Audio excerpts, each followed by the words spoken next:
দেখো দেখতে পাচ্ছ লাউ, এটা হচ্ছে গোল জাতের লাউ। আর লাউ গাছের ধরন দেখো, খুব সুন্দর ফলন দিয়েছে, ধরন দিয়েছে। এটা 5 কাঠা জমিতে এটা লাগানো আছে। আর লাউ গাছ সুন্দর গোল এবং সুন্দর কালার, এবং দেখতে পাচ্ছ এত সুন্দর কালার দেখে কাঁচা খেতে ইচ্ছে করবে সেরকম। কিন্তু বন্ধুরা এর সমস্যা এখন, এই যেহেতু ঠান্ডা অঘ্রাণ মাস, আর এই অঘ্রাণ মাসে এখন এই সময়টা পাতা জালি লাল হয়ে যাবে এবং ডগা ছিদ্র করে বা এই লাউ ছিদ্র করে পোকা থাকবে এবং এতে লেদা পোকা দেখা যাবে বন্ধুরা। আর এই দেখো পাতার কালার, এইখানে দেখো সব লেদা পোকার সব কালো লেদা পোকার পায়খানা এগুলো। আর কি ওষুধটা ব্যবহার করবে এবং পাতা লাউ গাছটা সুন্দর করে কী কী সার ব্যবহার করবে সেটা সেই সম্পর্কে বলবো। আর দেখো লেদা পোকায় ছিদ্র করে দিয়ে লাউটাকে কীভাবে নষ্ট করে দিয়েছে। এটা এক সুন্দর লাউটাকে নষ্ট করে দিয়েছে এই লেদা পোকায় ছিদ্র করে, বা এই উড়ন্ত পোকা, এগুলোতে বেশিরভাগ উড়ন্ত পোকা থেকে দেখতে পাচ্ছ বুঝ বুঝ বুঝ বুঝ করছে। এর ভিতরে সেই এই উড়ন্ত পোকায় ছিদ্র করে দেয় বা মাল পোকা ছিদ্র করে দেয়। ছিদ্র করে দেওয়ার পরে লাউর ভিতরে এখন পোকা সৃষ্টি হয়ে যায়। এই দেখো দেখতে পাচ্ছ, দেখো সাদা সাদা সাদা সাদা পোকা এতে লাউটা ক্ষতি করে দেবে। এবার কথা হচ্ছে লাউ গাছে, আর এই দেখো দেখতে পাচ্ছ, হ্যাঁ এগুলো হচ্ছে সব লার্ভা, ওই সেই উড়ন্ত পোকার লার্ভা। আর এই দেখো দেখতে পাচ্ছ, এটা হচ্ছে কি সেই লাউর যে লেদা পোকা যেটা বলা হয়, এটা এই পোকাগুলো থাকে এবং থাকলে ডগাগুলো খেয়ে নেবে, মাথাগুলো জুটো জুটো ভাব হয়ে যাবে এবং নষ্ট করে দেবে। এবার কথা হচ্ছে বন্ধুরা, এই লাউ গাছের, আর এই দেখো সুন্দর কি সুন্দর আগা দিয়েছে। হ্যাঁ, এই আগায় যদি এবার ওই পোকাগুলো থাকে বা লেদা পোকাগুলো থেকে যায়, তাহলে আগা পাতাগুলো খেয়ে নেবে।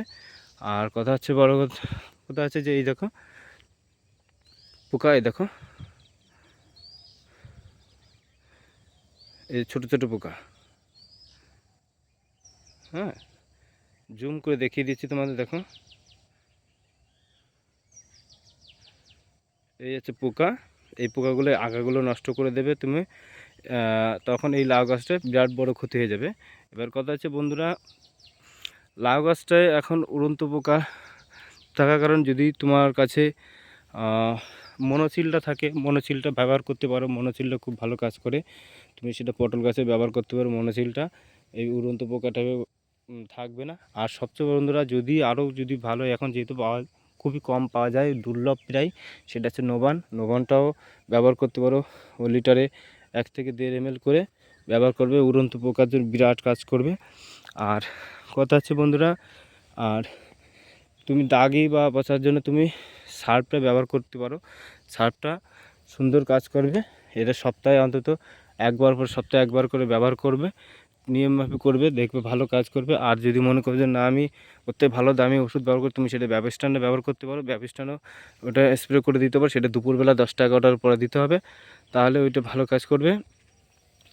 আর কীটনাশক হিসেবে তুমি এই নোভনটাই ব্যবহার করবে। তাছাড়া তুমি ব্যবহার করতে পারো ইমামেতি বেনজাইড গ্রুপের যেটা ওষুধ, সেটা তুমি ব্যবহার করতে পারো।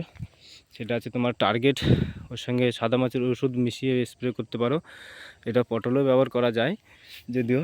আর সার হিসেবে তুমি ব্যবহার করতে পারো 14-35 বা 15-15 একত্রিত করে স্প্রে সারটা দেবে তুমি। কিন্তু জমিটায় এই যে যত ঘাস হয়েছে, এই ঘাস হতে দেওয়া যাবে না। এটা হালকা করে তুমি যদি মনে করো যে না, আমি শিকড় গাছের গোড়ার থেকে আমি 2-5 হাত দূর দিয়ে আমি হালকা করে ঘাস মারা ওষুধ দিয়ে দেবো, তুমি দিয়ে দিতে পারো। তাছাড়া তুমি যদি মনে করো যে নিড়িয়ে দিলে দিতে পারো। নিড়িয়ে দিলে কী বলো তো, এই যে লাউ গাছের যে শিকড়, ভাষা শিকড়, এই ভাষা শিকড়গুলো তোমার ওই নিড়ানোর কারণে ওই শিকড়গুলো নষ্ট করে দেয়। আর এবং গাছ লাল হয়ে যায়, গাছ লাল হয়ে যায়। সেই জন্য না নিড়িয়ে দিয়ে হালকা ছেটে দিতে হবে, একটু বড়ভাবে ছেটে দিতে হবে, এবং সপ্তাহে একবার করে সেচ দেওয়া লাগবে মাস্ট। সার শেষ সার দুটোই দিতে হবে, না হলে লাউ গাছের সার, এর হচ্ছে মেন খাদ্য হচ্ছে জল আর সার। এটা যদি না পায়, তাহলে গাছটায় লাউ ফলন আসবে না, এবং তখন ক্যাটকুট সব রকম হয়ে যায়, তখন সে লাভ বিক্রিজাত করা যায় না। তার জন্য তুমি 14-35 বা 15-15 বা 16-16 এটা একত্রিত ব্যবহার করবে, বা 20-20 ব্যবহার করতে পারো। কাঠাপ্রতি অন্তত 1 থেকে 1.5 কেজি লাউ গাছের অতিরিক্ত সার খায়, ঠিক আছে। তুমি এটা ব্যবহার করবে, তাহলে দেখবে তোমার এই লাউ গাছে কোনো রকম ক্ষতি হবে না, এবং লাউ সুন্দর ফলন দেবে, গঠন দেবে। দেখতে পাচ্ছ লাউ কি সুন্দর সাইজ,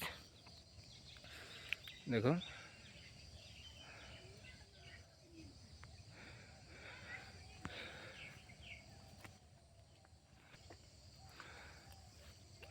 বন্ধুরা, যদি আমার এই ভিডিওটি ভালো লেগে থাকে এবং তোমাদের যদি উপকৃত হয়, তাহলে অন্তত তোমরা একটা করে লাইক এবং সাবস্ক্রাইব করো।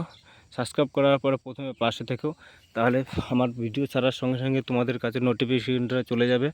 অল বাটনটা প্রেস করে রাখলে, হ্যাঁ, অল বাটনটা প্রেস করে রাখলে তাহলে আর প্রথমেই ভিডিওটা তোমাদের কাছে চলে যাবে এবং তোমরা প্রথমেই জানতে পারবে, দেখতে পারবে, যেহেতু এখন ঠান্ডার সময়, ঠিক আছে।